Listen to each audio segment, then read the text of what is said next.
आपको पता है, जितने भी आप ग्रंथ उठा लें, अदर गॉड्स के बारे में स्टडी कर लें, जो ईश्वर नहीं कहलाते हैं फिर भी उनको गॉड्स लोग बोलते हैं, उनके बारे में आप स्टडी करें तो आपको पता चलेगा कि वो सभी के सभी बलिदान मांगा करते थे। मुझे बलिदान चढ़ाओ तब मैं तुम्हारे इन कामों को सफल करूंगा।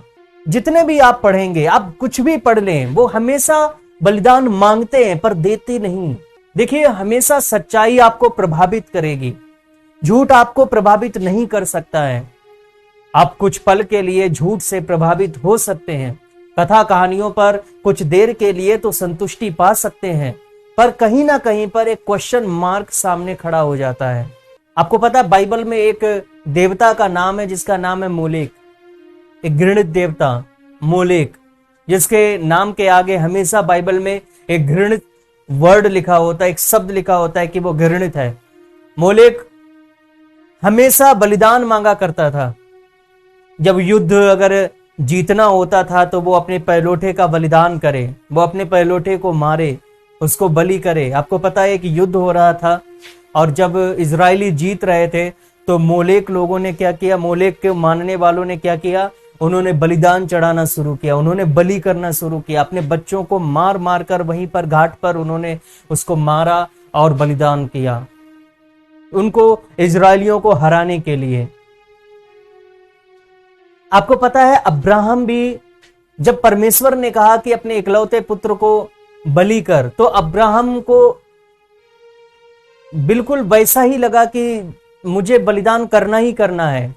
परमेश्वर भी बलिदान चाहता है, परमेश्वर भी चाहता है कि मैं अपने इकलौते को बलि कर दूं, और हो सकता है कि मेरे आने वाले जो समय में जो होगा, जो कुछ करेगा, परमेश्वर सब कुछ करेगा, वो अपनी उसकी एक योजना है। लेकिन जब बलि करने से रोका तो परमेश्वर ने कहा कि मैं मोलेक के समान नहीं हूं, मैं अन्य देवताओं के समान नहीं हूं। अब्राहम, तूने आज जो बलि करने के लिए भी मेरी बात मान ली थी, मैं तुझसे वादा करता हूं कि मैं बलिदान करूंगा।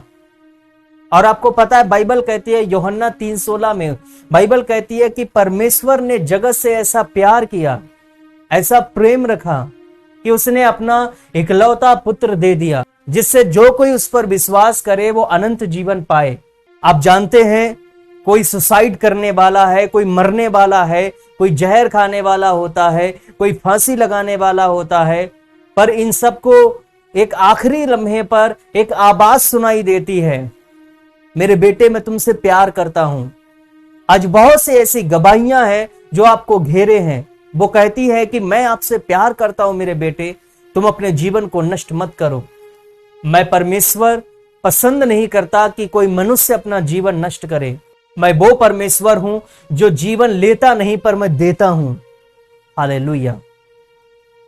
परमेश्वर उनको बचाता है, मरते हुए व्यक्ति को बचा रहा है। वो आपने देखा होगा, जो भी मसीह में आया, जो पहले किसी और संप्रदाय में था, पर जब वो मसीही बना तो उसका अगर जीवन देखेंगे तो उसका जीवन में कहीं ना कहीं पर एक ऐसा मोड़ आता है। उसने सोचा होगा कि मैं मर जाऊं तो अच्छा है, उसने सोचा होगा कि मैं अपने जीवन को खत्म कर लूं वो अच्छा है। लेकिन वहीं पर परमेश्वर उससे बातें करता है और वो कहता है कि मेरे बेटे, अपने जीवन को नष्ट मत कर, यह जीवन अनमोल है और मैं प्यार करता हूं तुझे। अपने आप को अकेला मत मान, मैं तुझे प्यार करता हूं। वो आपका परमेश्वर है और वो परमेश्वर बहुत महान है। वो आपको इतना प्यार करता है कि आपने कभी सोचा नहीं होगा। आप विचार करें कि कैसे वो आखिरी वक्त पर उसे बचाता है, जीवन देता है। परमेश्वर किस तरह से आता है, बोलता है उनसे, वो अपनी सत्य प्रतिज्ञता को प्रकट करता है, क्योंकि उसने उसके पिता से या उसके दादा से या उसके पूर्वज से वादा किया होगा कि मैं 1000 पीढ़ियों तक उस पर करुणा किया करता हूं।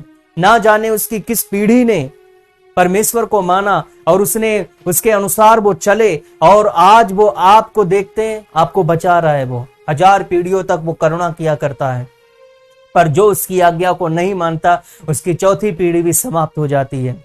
तब परमेश्वर ने कहा कि जो कोई मुझ में विश्वास करता है वो नष्ट नहीं होगा, जो कोई यीशु में विश्वास करता है वो नष्ट नहीं होगा।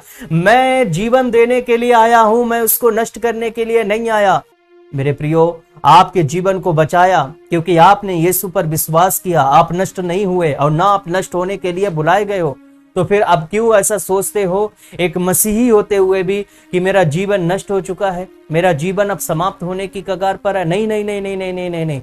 अगर आप एक अच्छे मसीही है और प्रार्थना करने वाले हैं तो आपका जीवन कभी नष्ट नहीं होगा। हिजकिय्याह के बारे में जानते हो? हिजकिय्याह ने क्या किया? हमेशा परमेश्वर के रास्ते पे चला, हमेशा दाऊद की शिक्षा पर चलता रहा। दाऊद जैसे भजन किया करता था वो दाऊद के भजनों को गाया करता था, वो भजन संहिता गाया करता था, दाऊद के समान चला करता था। वो बनना चाहता था कि मैं दाऊद के समान बन जाऊं।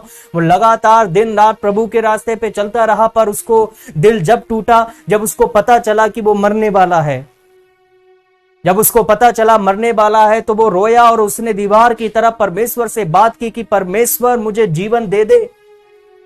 मैंने हमेशा तेरे रास्ते पर मैंने अनुसरण किया है, मैंने हमेशा दाऊद के समान चाल चली है, मैं बुराई से बचा रहा, मैंने उन सारी कोशिशें की हैं, जितना मैं बुराई से बच सकता था मैं बचा। अब हे मेरे पिता मुझे नया जीवन दे दे। और परमेश्वर ने उसको प्यार किया, उसको जीवन दिया और 15 साल उसकी उम्र को बढ़ाया। परमेश्वर नष्ट नहीं करता, वो आपके जीवन को बढ़ाता है। जितनों ने यीशु पर विश्वास किया उनके जीवन बचाए गए हैं। हालेलुया।